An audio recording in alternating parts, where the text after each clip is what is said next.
12 बजे अपने लोग बोल रहे थे जेल का दरवाजा खोलो 12 बजे उनको छोड़ो। अरे भाई कहाँ है प्रोविजन, कहाँ से छोड़ू मैं కూడా అనుమతి లేకుంటే థియేటర్ వాళ్ళు పోలీసులను బ్లాక్ చేశారు అధ్యక్ష. ఎప్పుడైతే హాస్పిటల్లో తల్లి చచ్చిపోయిన పిల్లగాడు కూడా ఆల్మోస్ట్ చావు నోట్లో ఉన్నాడు అని తెలిసి పోలీసులు వచ్చి ఏసీపీ వెళ్ళి చెప్పడానికి పోతే థియేటర్ సిబ్బంది లేదు హీరో దగ్గరికి వెళ్ళడానికి వీళ్ళని చాలాసేపు పోలీసులను కూడా హీరో దగ్గరికి పోనీయలేదు అధ్యక్ష, వాళ్ళ ప్రైవేట్ వీళ్ళు. చివరికి ఏసీపీ కోపం వచ్చేసి మిమ్మల్ని అందరినీ తీసి లోపల యాడ్ చూస్తా అని చెప్పిపోయి హీరోకు ఏసీపీ క్లియర్గా ఇద్దరు చనిపోయిండ్రు, మీరు ఇక్కడ కూర్చుంటే థియేటర్లోనగా థియేటర్ బయట ఉన్న వేలాది మంది ఈ సినీ అభిమానులను మేము కంట్రోల్ చేయలేకపోతున్నాం, ల్యాండ్ ఆర్డరు శాంతి భద్రతలు చేయి దాటిపోయినాయి, మేము లాఠీ చార్జ్ చేయాల్సిన పరిస్థితి ఉంది, మీరు దయచేసి వెళ్ళిపోండి, వచ్చిండ్రు చూసిన కదా వెళ్ళిపోండి అంటే లేదు నేను సినిమా అయిపోయే వరకు ఇట్లే కూర్చుంటానని పోలీసులతో చెప్పిండని సిటీ కమిషనర్ నాకు చెప్పడం జరిగింది అధ్యక్ష. అదేవిధంగా ఇంకా కంట్రోల్ కాకపోవడంతో అప్పుడు డీసీపీ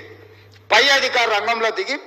వాళ్ళ అందరినీ లోపటేయండి అని వాళ్ళు ఎంబడున్న అడ్డుకుంటున్న వాళ్ళను పోలీసులతో జరిపించి చక్కగా డీసీపీ పోయి హీరో గారికి బయట చనిపోయినరు, పరిస్థితి చాలా గందరగోళంగా ఉన్నది, మీరు ఇక్కడ నుంచి కదలాల్సిందే లేకపోతే మిమ్మల్ని పోలీస్ స్టేషన్కు తీసుకెళ్లాల్సిన పరిస్థితి వస్తుంది, మీరు ఇక్కడ నుంచి కదలాల్సిందే అని బలవంతంగా అతన్ని సినిమా మధ్యలో 12 గంటల సమయంలో రాత్రి 12 గంటల సమయం అట్టిగా ఆ సమయంలో అతను తీసుకొచ్చి బండెక్కిస్తే మళ్ళీ అతను రూఫ్ టాప్ ఓపెన్ చేసి మళ్ళీ చేతులు ఊపుకుంటూ రోడ్ షో చేసుకుంటూ అంటే తల్లి చనిపోయి పిల్లగాడు చావు బతుకుల మధ్యలో ఉన్నాడు మీరు వెళ్ళండి అని వెనక్కి పంపిస్తే కూడా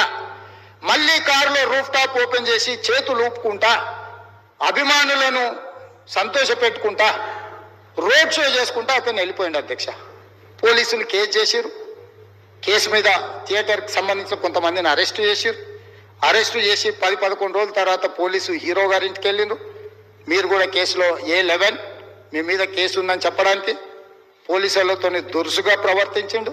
మీరు ఆ వీడియోలన్నీ కూడా చూసిండ్రు. ఆ పరిస్థితిలో చట్టాన్ని అమలు చేసే పోలీసులు ఆల్రెడీ ప్రాణాలు పోయినాయి, ఒక నిరుపేద తల్లి చనిపోయింది, కొడుకు చావు బతుకుల మధ్యలో ఉన్నాడు, ఆ రోజు కోర్టుల కేసులు కూడా వస్తున్నాయి, కోర్టుకు కూడా మీరు విచారణలు ఏం చేసిండ్రు అని కోర్టుకు కూడా పోలీసులు జవాబు చెప్పాల్సిన పరిస్థితి ఉండే అధ్యక్ష. దాంతో మాట్లాడితే వాళ్ళు చాలా బాధ్యతారహితంగా సమాధానాలు ఇచ్చారని మా పోలీస్ సిబ్బంది చెప్తాను, దాంతోనే అతన్ని పోలీస్ స్టేషన్ తీసుకెళ్లారు అధ్యక్ష. ఇక్కడి వరకు ఒక హీరో ఒక థియేటర్లో జరిగిన సంఘటనలు వీటన్నిటి నేపథ్యంలో పోలీసులు వాళ్ళ విధి నిర్వహణ నిర్వహించారు అధ్యక్ష.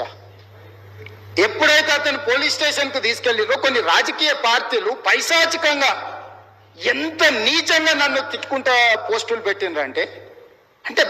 तेलंगाना समाज में मलकपेट बलाला साहब के कॉन्स्टिट्यूंसी के वोटर है उन लोग मलकपेट के छोटे नौकरी उसका नौकरी अकबर साहब वो 30,000 नौकरी करता है, उसके परिवार में कोई कमाई नहीं है, एक टिकट 3,000 रुपए में खरीदा, वो बच्चा उनका फैन है बोल के उनके परिवार 12,000 रुपए रखकर 4 टिकट खरीद के पिक्चर को गए. 30,000 महीने को कमाने वाले నెలకు 30,000 జీతంతో పనిచేసి ఒక ప్రైవేటు చిన్న దాంట్లో ఉద్యోగం చేసుకునే తండ్రి తన కొడుకు ఆయన అభిమానాన్ని కుటుంబము 12,000 రూపాయలు 3,000కు ఒక టికెట్ 12,000 రూపాయలు పెట్టి సినిమా థియేటర్కి వెళ్తే థియేటర్లో చనిపోయిన 11వ రోజు వరకు వీళ్ళు ఎవరు హీరో కానీ ప్రొడ్యూసర్ కానీ ఎవరు కానీ ఆ కుటుంబాన్ని చనిపోయిన కుటుంబాన్ని కానీ హాస్పిటల్లో చావు బతుకుల మధ్యలో ఉన్న పిల్లవాడిని పరామర్శించడానికి కూడా పోలేదు అధ్యక్ష.